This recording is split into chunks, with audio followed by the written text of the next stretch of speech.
Hello, BookTube, and welcome back to Jane Austen July 2025. This is a venerable BookTube event designed, as you can tell from the title, to celebrate Jane Austen. All things Jane Austen.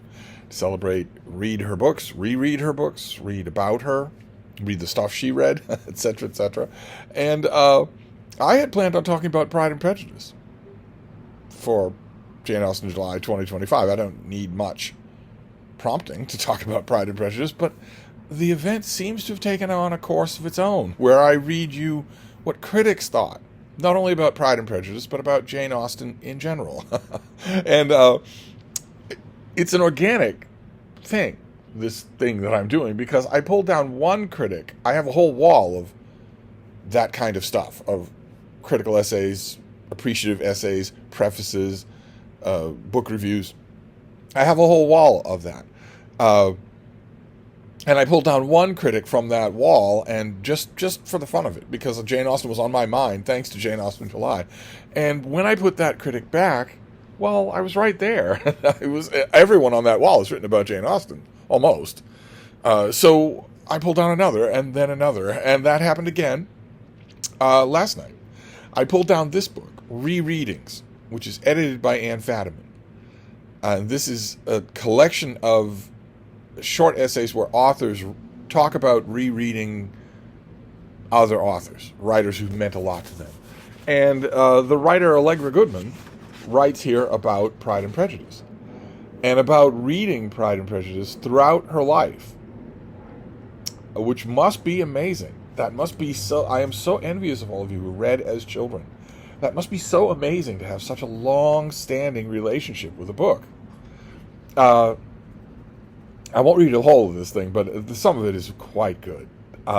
It starts off with this way. The first time I read Pride and Prejudice, I was 9. I was a pert, excitable, giggly reader. My school librarian couldn't stand me. She had always spoken to me about saving books for when you were older, and suggested ominously that a novel would be ruined for me later on. Someday, she predicted, you're going to get too big for your britches. But nevertheless, the young Allegra Goodman takes the book home and reads it, and is pretty aware even then that a large part of it is going over her head, but some of it sticks with her, some of it she likes, and then she comes back to the book again. The second time I read the book, I was in high school and taking an English course that sandwiched Pride and Prejudice unappetizingly between Of Mice and Men and The Catcher in the Rye. Laughter had given way to diligence, 3 to 5 page essays, and much class discussion about the individual and the community. I do not remember the text this time as much as the small print and pulpy paper.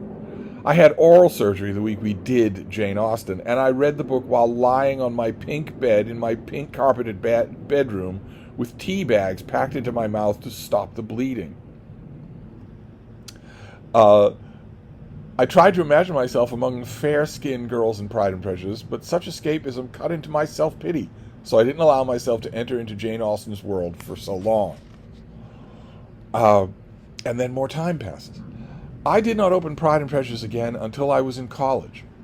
I had exchanged the tropical island of my childhood for the bricks and snow of Cambridge, where I was an English and philosophy concentrator at Harvard. I had many friends in college, and to my great joy, my complexion was no longer a topic for conversation. My first story had been accepted for publication. I had earned advanced standing and placed into a sophomore English tutorial. All this had restored my self-confidence. Once again, a precocious initiate into the mysteries of English literature, I now looked at Jane Austen from a critical perspective. My tutor was a Henry James specialist, and my father had given me a volume of the novel's book reviews, in which, always incisive but rarely generous, James turned a jaundiced eye on his literary predecessors.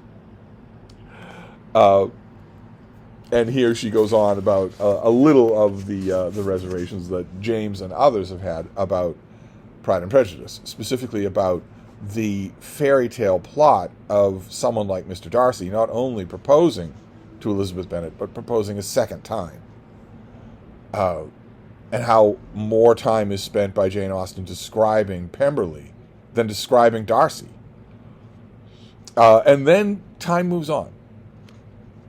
And then time moves on again. And her utterly remarkable mother dies. I'd written books and more stories of my own, drafted my dissertation on Samuel Johnson's edition of Shakespeare, married, had 2 children, moved back to Cambridge by the time I picked up Pride and Prejudice again. I'd just come home from my mother's funeral. I was 29 and had never felt so old. My mother had died of brain cancer soon after turning 51. It was October, raining hard, and I was alone in the house with our baby. My brother-in-law was getting married that weekend, but I'd found I couldn't force myself to go to the wedding.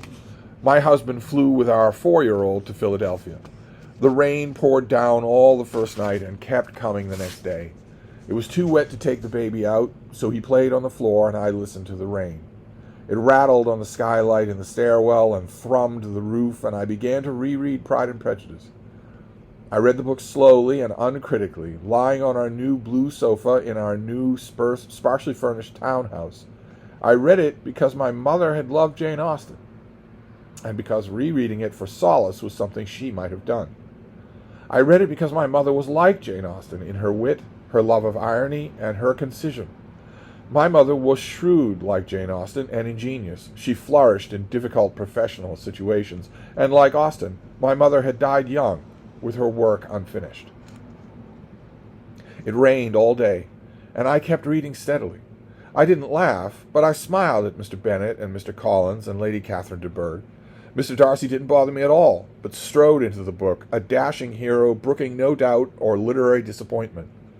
Perhaps he was only a figure of romance. Perhaps Pemberley was just Austen's castle in the air. The romance and the castle were no less powerful for their escapist construction.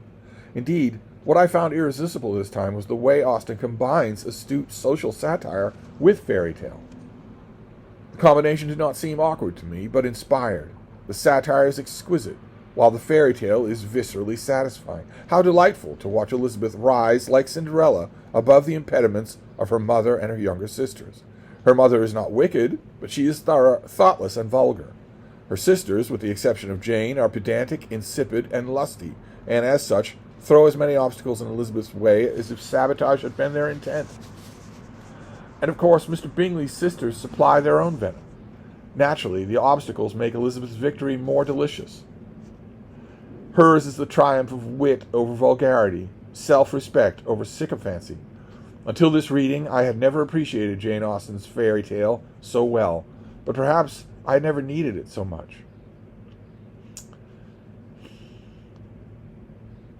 No one dies in Pride and Prejudice, not even of embarrassment, as feckless Lydia and Wickham demonstrate. I no longer faulted the book for its cheerfulness or made invidious comparisons with Henry James. A dark imagination is perhaps more appealing before you know anything about darkness. And then she goes on, continues living with this book, rereading it in different parts of her life, and finally ends her piece this way, thinking back to that picky librarian a long, long time ago. Is it possible that if you read Pride and Prejudice too young, the book is ruined for you? At what age should you read Jane Austen? At 15? Or 29? Or 36?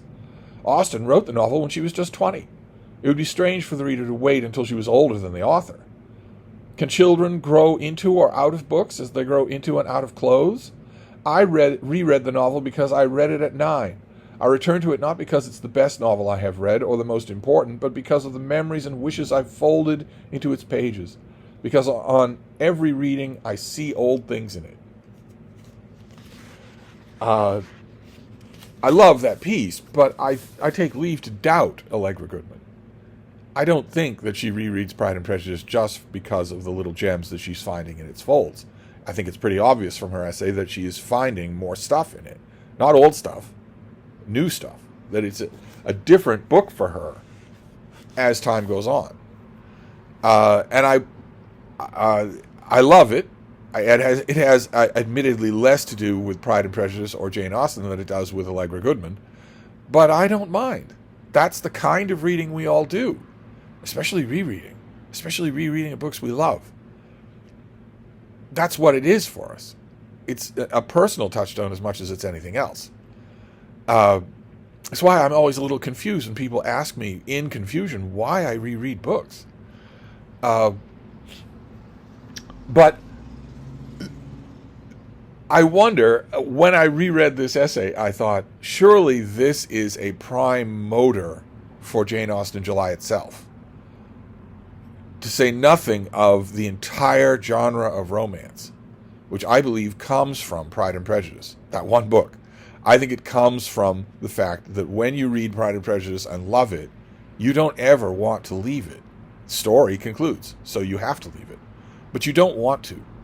You don't ever want to let go of that incredible feeling that you had the first time you read it, or the second time you read it, or the third time you read it, or all the times that it has come to your rescue. This book has come to Allegra Goodman's rescue many times. You don't ever want to let go of that feeling, and I believe that gave rise to the whole industry of the Regency romance, which gave rise to the whole genre of romance novels. And I think that probably helps to give rise to an event like Jane Austen July, where we are celebrating this author, not necessarily for discovering her, but for going back, for reopening those folds and finding things in them, new and old. I loved it. I absolutely loved it. In this particular case, Allegra Goodman, as a critic, is not trying to encompass or contain Jane Austen like a couple of our critics have tried to do. They failed, and she doesn't fail, because she's not talking about trying to encompass Jane Austen. She's talking about what this book has meant to her over the years. I loved it. Absolutely loved it. So that is Allegra Goodman, and I guess we're going to go on. We'll find out what somebody else said about Jane Austen tomorrow. Thank you, BookTube.